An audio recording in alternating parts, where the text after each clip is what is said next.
Welcome back to another episode of Out Loud Geek, where we discuss news and views about pop culture, science fiction, fantasy, food, cooking, the outdoors, and more.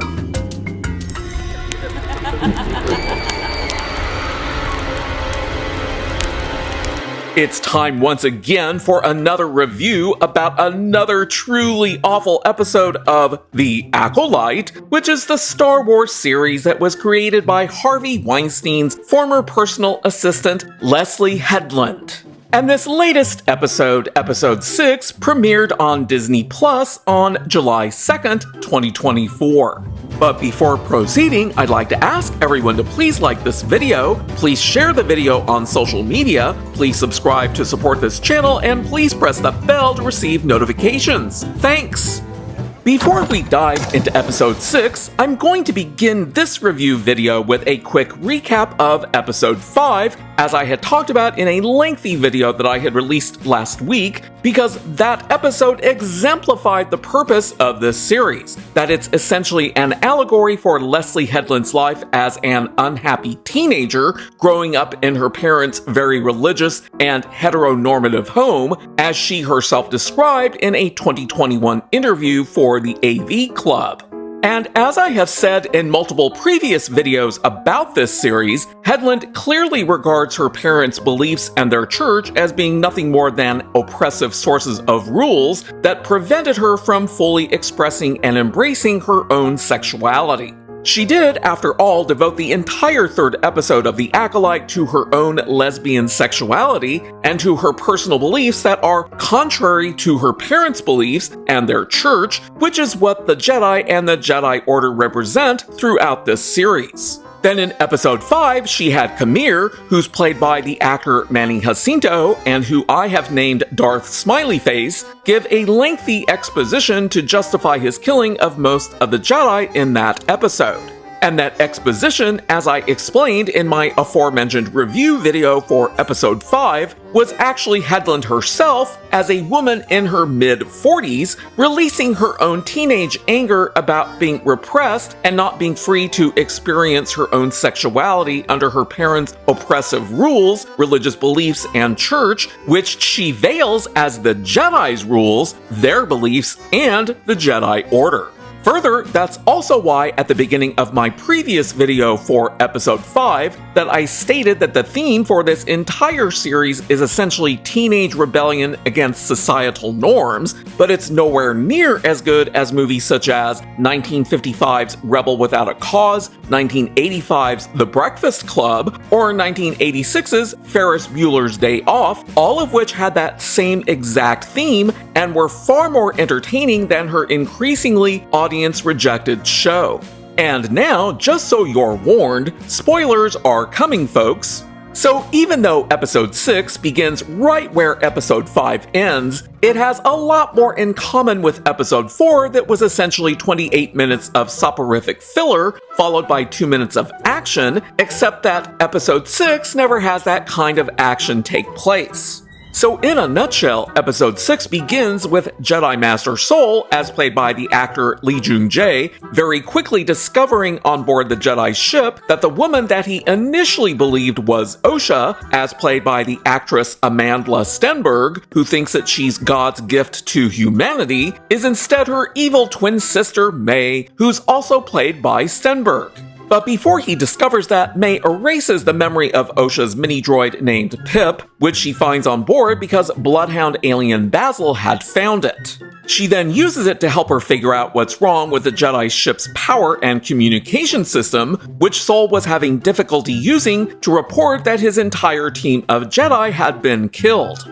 And back on Coruscant, a white male Jedi named Mog, as played by actor Harry Trevaldwin, tells Jedi Master Vernestra Rowe, as played by Leslye Headland's real-life wife Rebecca Henderson, that Soul had reported that his entire team had been killed, so she orders Mog to gather a rescue team that she will personally go with to Kofar. And while all of that is going on, Osha wakes up on an air mattress in a cave that turns out to be on an island on a planet that the series only describes as being an unknown planet. In other words, it's just another newly introduced mystery box from Leslye Headland. The cave is where Qimir lives, but he's not in the cave when Osha awakens, he's outside. As she attempts to appraise her situation, she picks up a Ginsu steak knife that she finds hidden inside of a bag on the ground, undoubtedly one of May's, before going outside onto the rocky island that I have dubbed Gilligan's Island.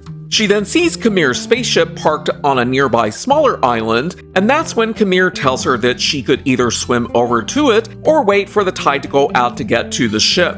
She then follows him, and he then sets his things down and proceeds to completely disrobe before entering into a lagoon of sorts that's filled with greenish tinted water. Osha then spots his lightsaber laying on his things near the water, so she tries to sneak over to grab it, and that's when Qimir starts to talk to her again.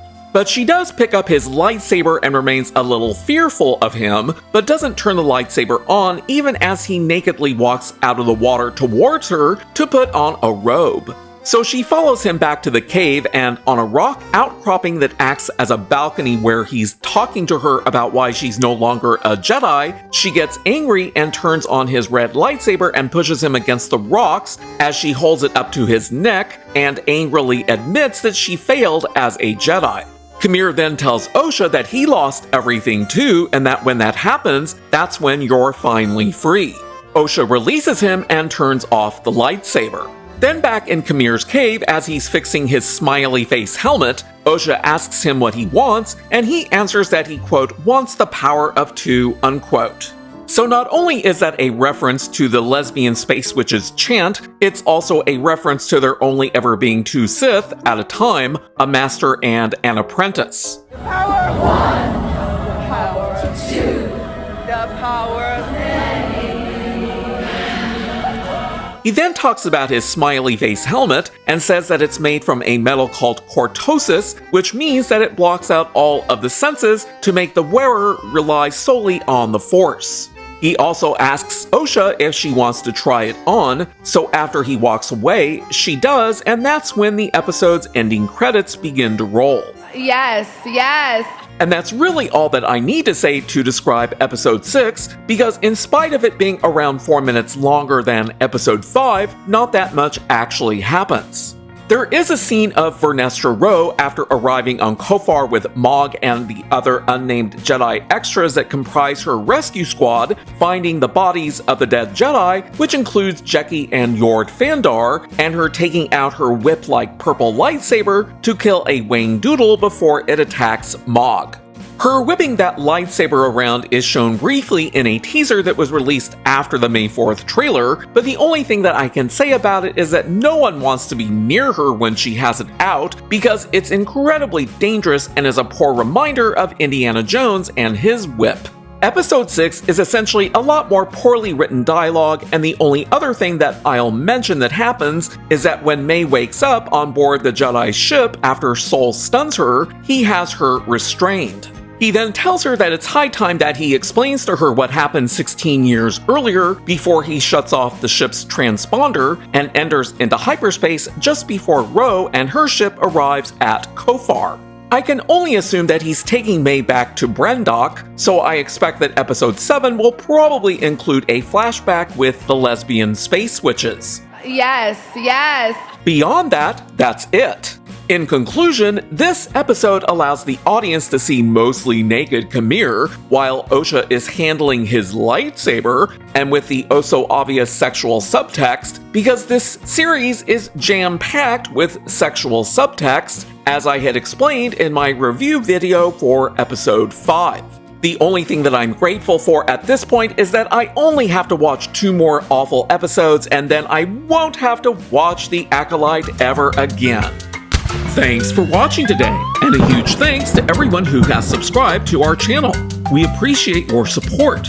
If you enjoyed this video, please press the like button, and please feel free to share a comment. If you'd like to help support this channel, please press the red subscribe button, and please press the bell to receive notifications for new content. You can also find us on Facebook, Instagram, Threads, and Twitter by clicking on the links in the description. Until next time, this is Out Loud Geek.